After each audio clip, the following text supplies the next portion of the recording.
colourful occasion yesterday. Newly elected President Hakainde Hichilema took his oath of office as the 7th President of the Republic of Zambia. Joining me this morning with a reflection as well as about the work ahead is independent journalist Wamundila Chilinda. Good morning, sir, and welcome to Good Morning Namibia. Good morning, Denver. Good morning, Namibia. Wamundila, how would you describe yesterday's proceedings? Well, it was quite exhilarating, exciting, and thrilling to see people storming the Hero Stadium. As early as the previous day, some people actually spent a night there, especially those that came from outside town. And also to see the man who stood his ground after so many attempts of more than 5 times making to the presidency. It was a very, very exciting moment.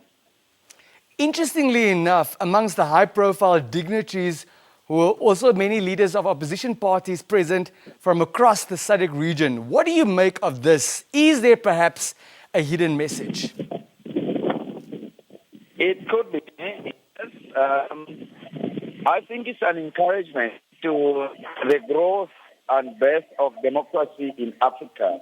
We saw my man from South Africa who was in 2017 denied entry because he wanted to attend the trial of the President Hakainde Hichilema's following that arrest on some treason charges that most of people felt was quite unfair.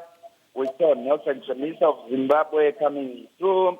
We actually saw even Namibia's Popular Democratic Movement leader, Makeno Venani, who drove through to Zambia just to witness and to join President Hage in the inauguration of President Hakainde Hichilema. Odinga of Kenya was also in the country. We saw the president of Botswana inviting the main opposition leader. They actually flew on the same plane. That is Celestando Dumela. Prominent member of the United Party for National Development, Joseph Kalimbe, tweeted that by inviting the incumbent and the main opposition leaders, I think it was a message across Africa that the UPND government of Hakainde Hichilema is doing away with politics based on opposing views. So it was actually something that sends a very good signal to the democracy in Africa. No doubt also quite the inauguration speech from President HH yesterday, a speech much centered on unity, social progression, as well as economic revival, truly speaking to the core principles and vision of his party. Is that also your stance? Correct, because the country was quite divided. We saw in the past elections what we describe as regional voting. We saw one-sided appointments, retrenchments on national interest based on people's places of origin. There was much of cadreism. Then we also saw the loss and lack of economy and investor confidence. So his message is actually turnaround for the entire country. Now, since the conclusion of the elections last weekend, we did see President-elect, as he then was, Hichilema, engaging various stakeholders from various pockets of society. How ready would you say is the new leadership? I think the new leadership is equal to the task. For the first time in the history of this country, we saw the new president of the United States, Joseph R. Biden, sending Ms. Ino Ebong, acting director of the United States Trade and Development Agency, to lead the delegation that joined people like David Young, who is in charge of the affairs of the U.S. Embassy in Zambia, as well as Ms. Dana L. Banks, Special Assistant to the President and Senior Director for Africa. So for us as Indians and Africans, it is an interesting pick to use these appointments to lobby for debt restructuring, big Western companies to invest in mining that seems to be striking. It's also a sign that the future should be that of joint ventures for state-of-the-art technology, branding, and a break into international markets. Another significant development is that opposition parties have called for a reduction in the size of cabinet. The most recent cabinet we know comprised some 30 members. From a Zambian standpoint, would you say that that cabinet was indeed bloated? And would you also say that they were indeed overlapping and perhaps duplicating functions? Of course, yes, because we saw the unnecessary split of ministries in the recent past. The Minister of Agriculture, for example, was split into two to have agriculture and livestock, which to me is one and the same thing. We also saw the split of infrastructure and works and supply, one and the same thing. Water and sanitation from lands and natural resources, one and the same thing. National development from the Minister of Finance, one and the same thing. We also saw the creation of the Minister of Religious Affairs and National Guidance that the majority of Zambians feel it was absolutely nothing, unnecessary and should be abolished. So it's a timely call that the new government should actually reduce on the number of ministries in the cabinet.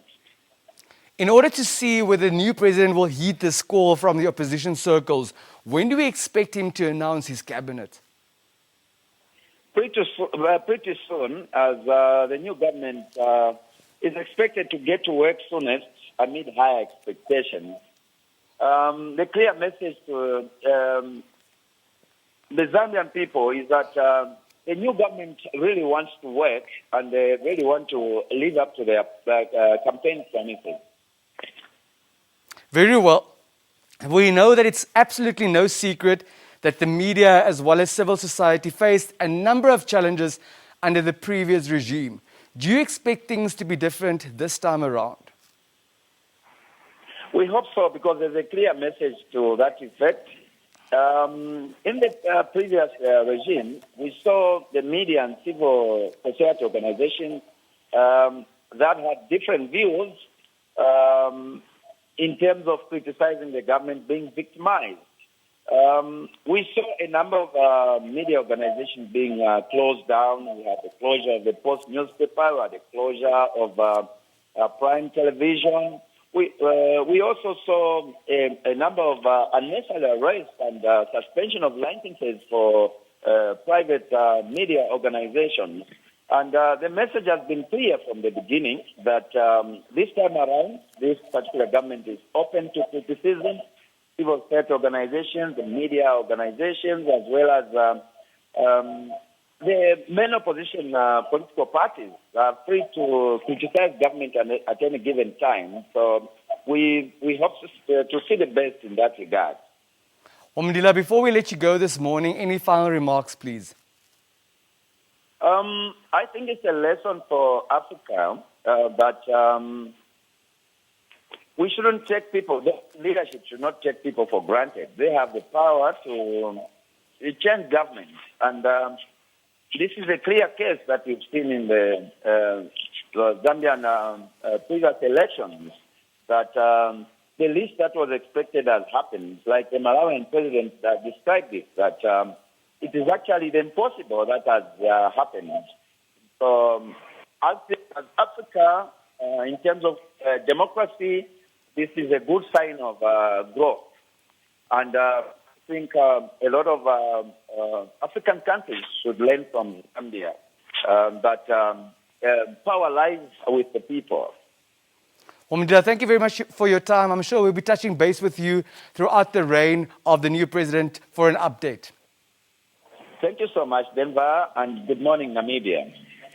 That was independent Zambian journalist Wamundila Chilinda talking to us about the swearing in of that country's brand new president, Hakainde Hichilema, which took place yesterday.